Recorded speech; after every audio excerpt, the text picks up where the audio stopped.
It is TsubakiSwagg, and I'm coming to you with my review of Kill la Kill episode 17, Tell Me Why. And it will be in this general area, as always, of course.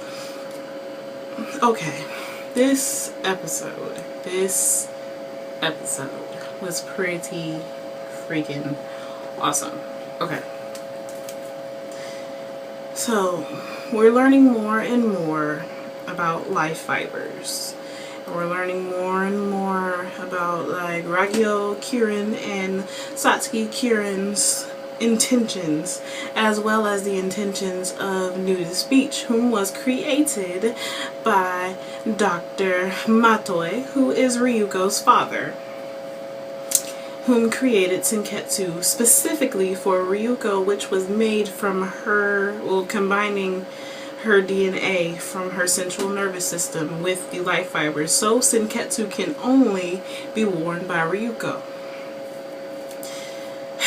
Okay, this episode. So, we learned last episode that Ragyo Kirin, whom is Satsuki's mother, is supposed to be coming to the academy for a grand ceremony because her mother was so pleased with the results of the Tri-City Schools raid that Satsuki put on. And Satsuki was like, okay, we have to get everything ready, so she told the Elite Four to get everything ready and have all the preparations ready for when her mother was supposed to be there the next day. And they're like getting everything ready. They got all the stuff set up, and they got like this big arena, and it's supposed to be this cultural and sports ceremony, something to that extent. So in that, once they were pretty much ready, Gamagori went to everyone in the city, all the no-star students and their families, and he gave them all like suits and dresses and everything, so that way they would look presentable and match the rest of the people in the academy, because of course they are no-stars, so they don't have Goku uniforms. And this was given to everyone, and out of nowhere, Mako's dad, mom, Matro, and Guts, her little brother and dog, came up to Gamagori, and her dad made the most hilarious face. Oh my god. I had to pause it and look at it for a couple seconds because it was just that funny. And he did it more than once. Like literally his whole face changed. It threw me off a little bit. But he came up to Gamagori and asked them where Mako and Ryuko were, because he knew that they had gone on the school trip as well, and they hadn't came back, although everyone else had. And Gamagori told them that they were rebels, and because of Mako's indiscrepancies, that they were going to be kicked out of their home and banned from Hano City, which is where they live, which is where the academy is located. And Mako's dad flipped out and was pretty much like, Gamagori pretty much gave them an ultimatum, and he was like, if you want to stay there, because tomorrow is supposed to be the ceremony, we will give you a pardon, and if you want to stay within the city, you and your family come to the ceremony dressed in the proper attire, and they will let them stay in their home and pretty much forgive Mako for her indiscrepancies. And their dad, Mako's dad was pretty much like, is there going to be food? Well, is it going to be catered? And Gamagori was like, yes. And he was like, well, me and my family will eat to our heart's content, and there will not be a crumb left. Which really doesn't surprise me. But after all of that, they show, they cut pretty much, I'll skip over the non-important stuff, but they skip to Ryuko and Mitsuki and Shmugu and Mako talking. Well, Mako was asleep blowing like snot bubbles, but pretty much long story short, Covers and Ravik Corporation, which was created by Ragyo Kirin, whom is Satsuki's mom, they are pretty much going to, for every person who has on a piece of clothing that has life fibers in it, they're pretty much going to sacrifice them as human sacrifices to the life fibers.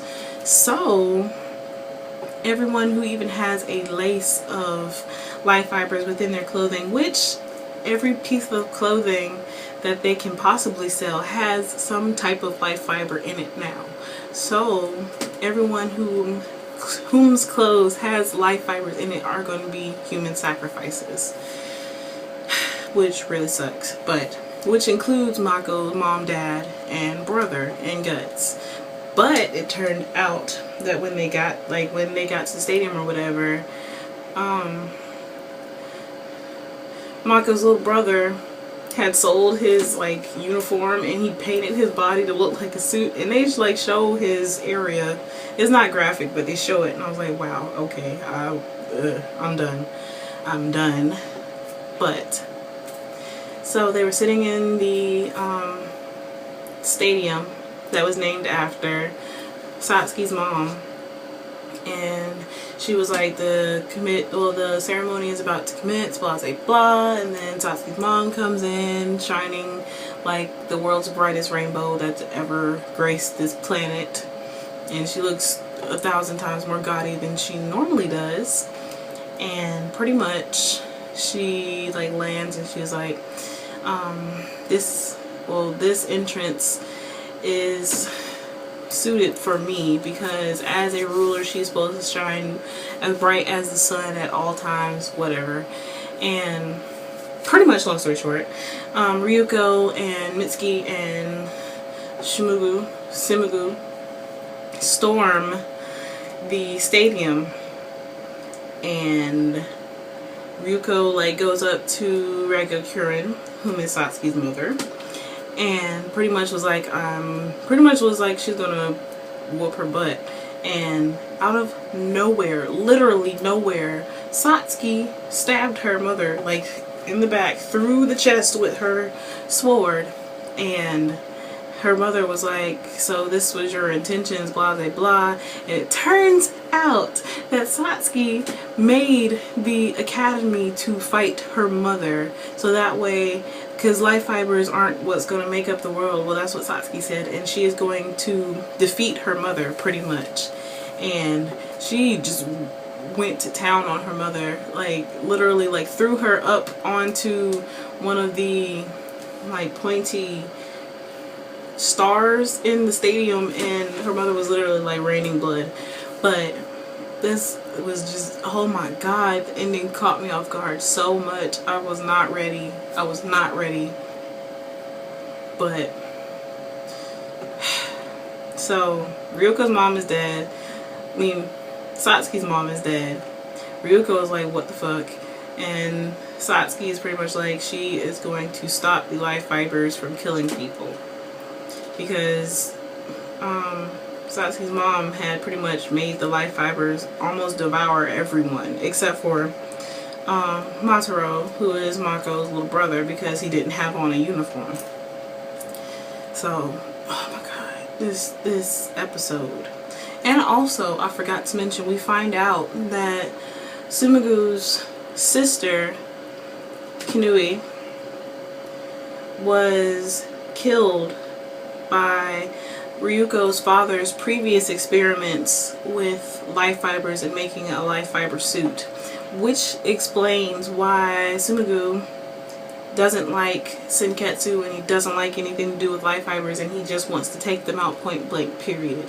So that explains so much, like, as to why he is the way he is towards Ryuko, even though it's really not Ryuko's fault why she is the only person who can wear Senketsu.